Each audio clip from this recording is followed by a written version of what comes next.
Chaud et bonjour Farid Gewesh. Bonjour. Vous êtes donc l'un des organisateurs de cette marche mondiale du cannabis qui a été organisée cet après-midi à Paris. Il y en a eu d'autres dans toute la France, à Poitiers, à Bordeaux, à Bayonne, à Lyon ces derniers temps. Il y a deux manières de changer la position de la France sur le cannabis. Il y aurait d'abord la dépénalisation. La dépénalisation, c'est toujours interdit, mais on ne poursuit plus les consommateurs.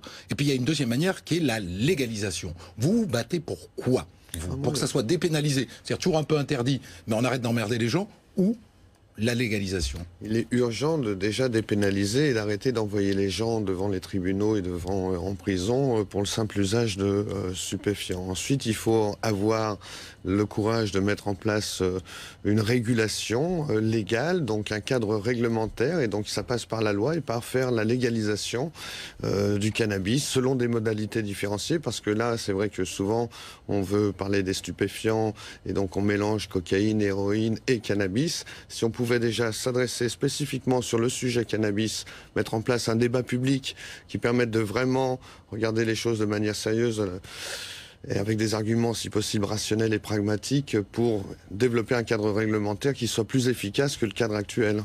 Ça fait 14 ans que vous organisez cette manifestation.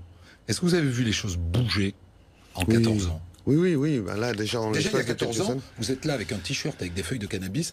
J'aurais pas pu vous recevoir sur un plateau télé. Ça aurait été difficile, oui. C'est vrai que la loi française est une des plus dures en Europe et dans le monde. Et en effet, on interdit de présenter sous un jour favorable. Et pendant des années, on a voulu faire croire qu'il est interdit de porter des feuilles de chanvre et du cannabis. Le porter, c'est déjà une chose. Mais surtout, ce qu'il faut voir, c'est... Donc ça a bougé?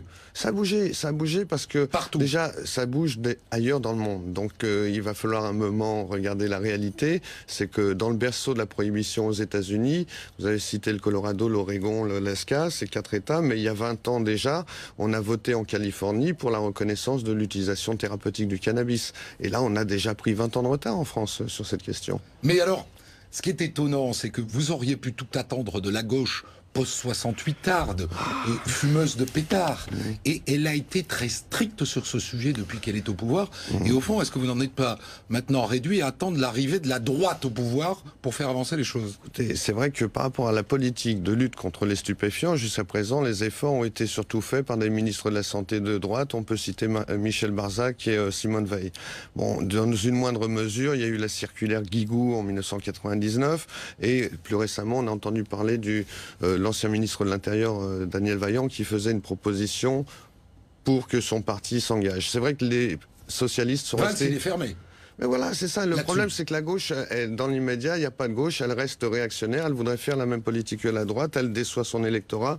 Et là, à ce niveau-là, elle ne prend pas ses responsabilités parce que le sujet du cannabis, lorsqu'on en fait un sujet de priorité, ça touche aussi bien les questions de santé et de justice, de sécurité, d'éducation. Et d'économie. Et d'économie, bien sûr. Donc il y a un moment, il va falloir sortir de cette hypocrisie pour, comme on le prétend avec Chambre et Liberté et toutes ces associations qui soutiennent l'organisation de la marche, pour réguler le cannabis et légaliser 100 000 emplois. Alors, on peut comprendre le raisonnement qui serait d'expliquer par exemple que la légalisation du cannabis permettra d'en finir avec le trafic dans les cités. Mais je voudrais que vous mettiez à la place 2 secondes des parents qui nous écoutent et qui ont actuellement des gamins, des ados qui sont en train de partir en vrille avec ce qu'ils appellent le shit et la bœuf, c'est-à-dire de décrocher à l'école, de sécher des cours, de louper leur bac.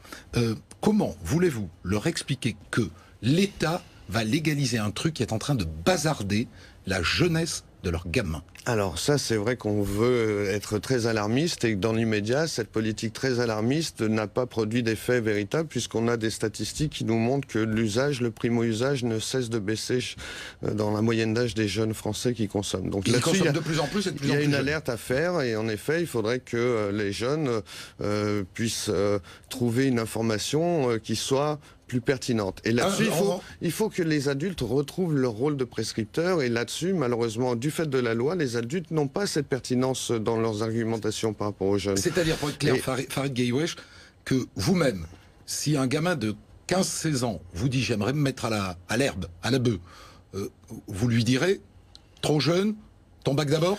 Déjà ça, mais surtout, dans le cadre actuel, on ne peut pas vraiment le dire puisque ce sont des jeunes qui, en situation d'exclusion, tiennent le business dans la cité, qui créent de l'insécurité. Donc il faut nettoyer et résoudre ces situations.